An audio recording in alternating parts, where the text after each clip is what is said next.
Today we're diving into the beauty and wonders of Belize, a hidden gem in Central America that is just waiting to be explored. For 7 years, I help tourists plan their trips to Belize. And in this ultimate travel guide to Belize, I'll share some important travel info for planning your trip to Belize, including top destinations to visit and must-do activities. By the way, if you want to see more experiential travel vlogs from Belize that show you exactly what to expect, then check out the videos in the description below.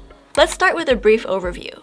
Belize is located in Central America and is bordered by Mexico to the north and Guatemala to the west and the south. The country is renowned for its incredible biodiversity. It's home to pristine beaches and the second largest reef system in the world, as well as lush jungles that are filled with exotic wildlife and breathtaking waterfalls. And let's not forget about the awe-inspiring Mayan ruins. But beyond the nature in Belize, you'll also find warm and welcoming Belizean people who come from really diverse backgrounds, creating a vibrant melting pot of cultures. When traveling to Belize, make sure that you have a valid passport with at least 6 months of validity remaining. Make sure to check visa requirements based on your nationality. The official language is English, and the local currency is the Belizean dollar, but US dollars are also widely accepted. The current exchange rate is 2 Belizean dollars to 1 US dollar. Belize has a very tropical climate, so pack lightweight and breathable clothing along with sun protection. It's also recommended to drink bottled water and take precautions against mosquito bites due to the presence of mosquito-borne illnesses. The best time of year to visit Belize is during dry season, which runs from late November to April. This period offers pleasant temperatures between 75 and 85 degrees Fahrenheit, as well as lower humidity and minimal rainfall, making it ideal for outdoor activities. Dry season does align with peak tourist season, so you can expect vibrant festivals, bustling markets, and a lively atmosphere. If you prefer a quieter experience and you don't mind the occasional rain shower, the shoulder seasons of May to June and September to October can also be good options to consider as well. How long you stay in Belize depends on your travel and activity preferences, but a typical trip ranges from about 7 to 10 days, which allows just enough time to visit popular destinations like the coastal islands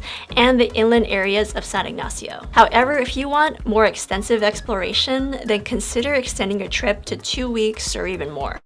There are several ways to get to Belize. The most common way is by flying into the Philip S.W. Goldson International Airport, located just outside of Belize City. If you're in a neighboring country like Mexico or Guatemala, you can also reach Belize by land. There are many bus services that operate between Belize and these countries. Cruise ships often include Belize as their port of call, allowing travelers to visit for a day and explore some popular attractions. And there are also ferry services available from neighboring countries like Mexico and Honduras. Now, once you arrive in Belize, there are several transportation options. Belize has a well-connected network of domestic airports, making air travel a convenient option for getting to different regions. Tropic Air and Maya Island Air are two popular airline services. Belize also has an extensive bus network that connects various towns and cities. The buses are by far the most affordable way to travel around the country. There are also taxis that are readily available in most large towns and cities, and they can be hired for short trips or day tours. Renting a car also gives you the flexibility to explore Belize at your own pace. There are several international car rental companies that have offices in Belize cities and most tourist destinations. If you're visiting the coastal islands like Ambergris Caye or Caye Caulker, water taxis are a convenient mode of transportation. These boats operate very regular schedules between the mainland and the islands for a pretty reasonable price. Now let's go over the top destinations to visit in Belize.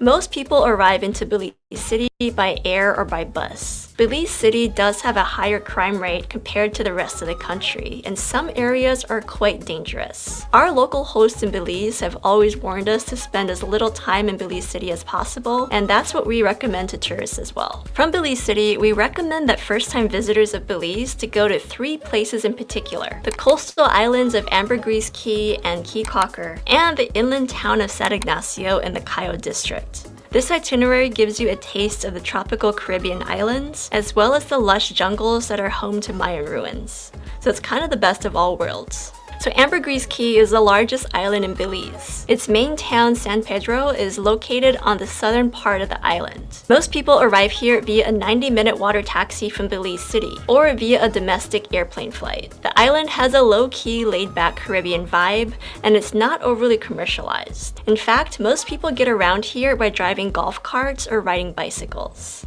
But the key draw to this island is that less than a mile is the Belize Barrier Reef, the largest reef system in the Northern Hemisphere, and a UNESCO World Heritage Site. So diving is a top activity here. Snorkeling at the Holchan Marine Reserve and also swimming with sharks at Shark Ray Alley are also a must-do. And don't forget to try water sports like kayaking, parasailing, and jet skiing. While you're in the islands, I definitely recommend indulging in fresh local seafood like ceviche and lobster and conch whenever they're in season. In terms of accommodations, you'll find budget hostels, international hotel chains, and all-inclusive beach resorts here. There's also lots of expats. Most of the expats that come to Belize end up in Ambergris Caye. Nearby is the tiny island of Caye Caulker, a budget-friendly alternative to Ambergris Caye. Less populated and popular among those who want a super slow, relaxed vibe, Caye Caulker is worth stopping here for a night or maybe even a day trip from San Pedro.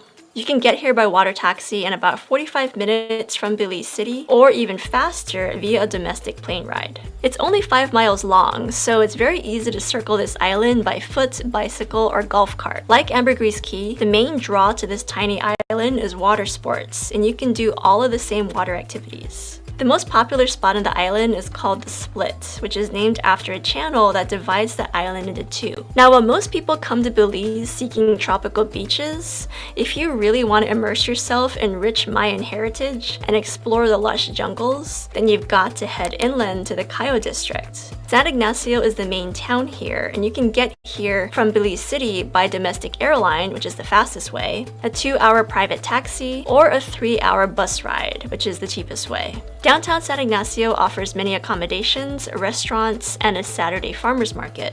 You'll notice that the culture here is distinctly more Latino than it is on the coast, which is more Caribbean.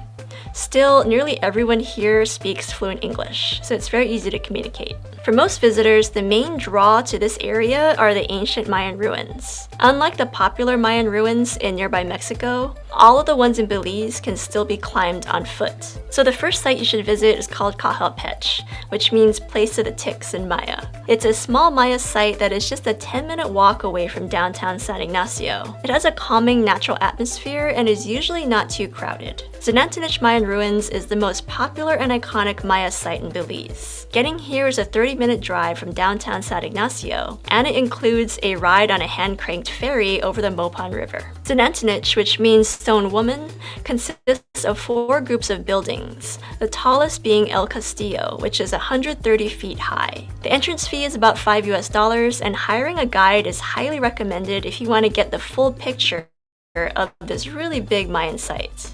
It's also a very popular spot for tour groups, so expect periodic crowds. The largest Maya temple in Belize is Caracal. It's a 2-hour drive away from San Ignacio, and it is best done with a tour guide or a group to get the full experience, since the site is also near Mountain Pine Ridge. More on this later. Caracal was one of the most important political centers in the Mayan overlands, and it once had a larger population than modern-day Belize City. Its largest building is more than 140 feet high, and it is the tallest man-made structure in Belize. Plan to visit Caracal earlier in the day because military escorts to the site are needed due to recent robbery incidences. Mountain Pine Ridge Forest Reserve is best visited in combination with Caracal, as they're located pretty close to each other. This scenic area is best for enjoying outdoor activities like hiking, swimming, and birdwatching. There are 2 popular stops. Rio Frio Cave is a natural cave with a 65-foot arch at the opening, so it's really impressive. But once you get inside, it's just 1.5 miles in length, so it's really ideal for those that are new to caving. Also, the Rio On Pools is a nearby river area with lots of small waterfalls and natural pools, so it's ideal for swimming and enjoying natural water slides. Most of these caving experiences are geared toward beginners, but if you're an experienced caver or you want something that's a little more hardcore, then I definitely recommend checking with the local tour companies to see if they can put together a more extreme itinerary for you, because there are quite a few caves in this part of Belize. One of such caves is called ATM Cave, or Actun Tunikil Moknal. I probably butchered that, so ATM Cave it is for me. It was once used for sacrifices, so this cave is home to over 1,400 artifacts, including the Crystal Maiden, a young female skeleton that is still intact. ATM Cave is a wet cave that requires a swim to the mouth and also wading through water that gets up to chest high before you get to the dry part of the cave, which you explore by foot. For this reason, there's a lot of physical endurance that's needed to explore it, and it's an all-day adventure that requires a guide, so it's really not for the faint of heart. I was brave enough to do ATM Cave once, but they did not allow cameras at the time, so I don't have any photos or videos to prove it, but I can tell you that it's absolutely worth the effort if you're interested in trying it. The final activity that I recommend doing while you're in San Ignacio is going over to Tikal Mayan ruins. So this is actually located in Guatemala, and the Guatemala border is really close to San Ignacio, so it's very easy to do as a day trip. And Tikal, if you haven't seen it, it is just the most impressive, biggest Mayan structure that I've ever seen. It is definitely worth the trip out. I mean, Caracal in Belize is pretty impressive, but Tikal is like way up there on the list. And I actually recommend not just doing it as a day trip, I recommend spending the night because there's a nearby town called Flores, and it's such a cute little town. It's got a little lake on it, so I'd recommend going over to Flores, spending the night, and then getting up early and doing Tikal first thing in the morning at around sunrise, and then you can head back to Belize after that. So there you have it. This is my ultimate travel guide to Belize as a first timer. Now obviously Belize is a really large and varied country, and there's obviously more to see and do than what I've talked about here in this video. But if you're visiting Belize for the first time and you have about 7 days to spare, I think that focusing on these things that I mentioned in this video will give you the best of the coast and the mountains and show you some of the main highlights of this beautiful country. As always, let me know in the comments